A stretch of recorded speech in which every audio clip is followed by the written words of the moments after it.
I had the opportunity to ask people to write me and tell me why do they feel that the bond failed. And I was very overjoyed with the fact that people actually did it. They actually wrote in, and I appreciate the comments that they said, their concerns. I appreciate them and their feelings. And it comes down to being able to listen to what people have to say and see what their feelings are. And I was very happy. I received a lot of emails, and I haven't answered all of them. And if you're in the audience today and you sent me something and you hadn't received a comment back, it's because I'm getting to each one of them, and I want to actually reply. When I look at the reasons why we were elected, in this great republic where, we elect people to do the work that we can't do. And we want them to listen, and I went out and I want to listen to what people have to say. But we are elected in order to, I guess you would say, listen and also look at the forward thinking of the district and where the district is going and how it will better represent the public and make sure our students have everything they need so they can be successful. I'd like to put up one slide, if I may. Is that slide number 14 that you had there, Mike, if I can. And it talked about the past bonds and what was accomplished during those periods of time. Because everybody is saying, we had the opportunity to do so much more, and we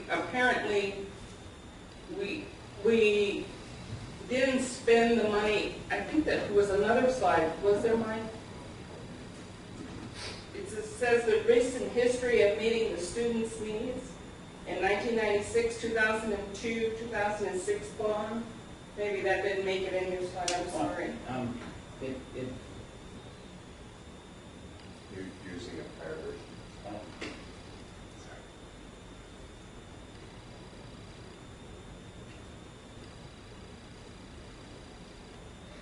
This was in, right, okay, I got you. You trying to page 14? This is that one. Sorry about that. And we didn't accomplish all of the things that we told our voters that we were going to do. And this slide speaks volumes as to what was accomplished when it was accomplished. And I look back over the things that were done then, and I look at that 40-year cycle.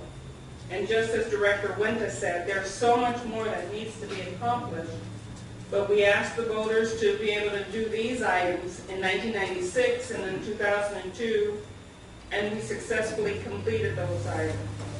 In 2006, we asked the voters to do these items, and we accomplished those items. Here, if I look at the 40-year cycle, there's so much more that we could have asked for. And we did not, because we considered the recession that we're in, we considered the growth that we're in, we considered what the requirements from the state are, and we said to our voters, no, this is what the bond's going to be. And we worked very hard at doing that. We looked at the growth in the South End. Those kids aren't going to just disappear because we don't build the school. People are still going to come, and people are still going to buy homes in that area. And look at Woodside Elementary being our largest elementary school. And I figured, my goodness, we need to do something to relieve that. There are a lot of things we can do, I'm sure. But the students are still going to be there. And in this republic in which you've hired elected officials to do the work for the people, we need to make sure that we do the right thing. And that's one of the reasons why I asked, send me your comments. I'd like to read one of those comments that I received. And this is just one.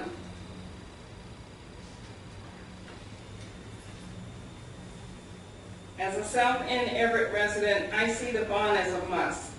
The schools in the South End are overcrowded as it is, and they are not fully built out yet.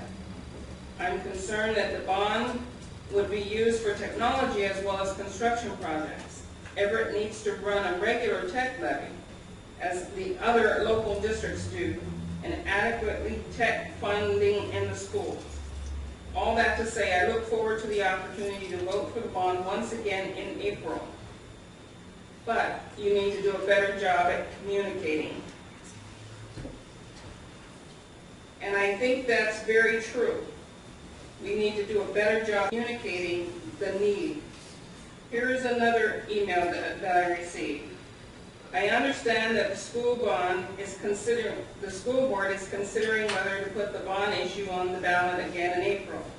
As a parent of 2 children who will enroll at North Middle School in the next few years, I encourage the school board to put the issue to the voters again.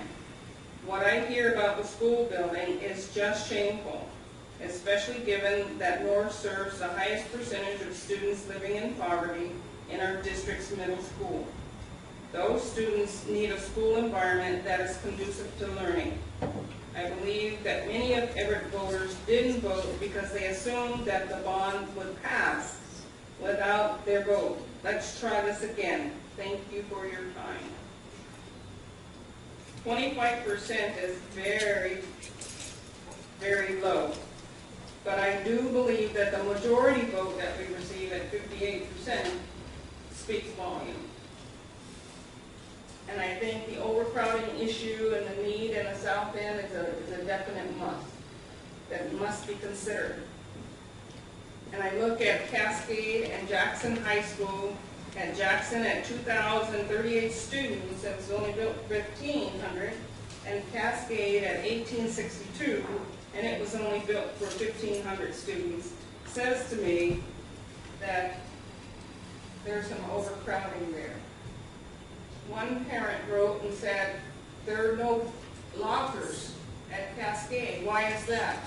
And the reason is because of the overcrowding, kids can't fit through the hallway. So some years back, a decision was made as one of the issues was to remove the lockers. There may have been other reasons, but overcrowding was the big thing. I have even tried to pass between class period times. Sometimes you want to wait and let the kids get to their classroom before you even give them the passageway. It is over the optimum size of the school, 1,500 for a high school. And I think we need to really consider those things. And I know I'm long-winded, but I have to say my points. And now I've spoken the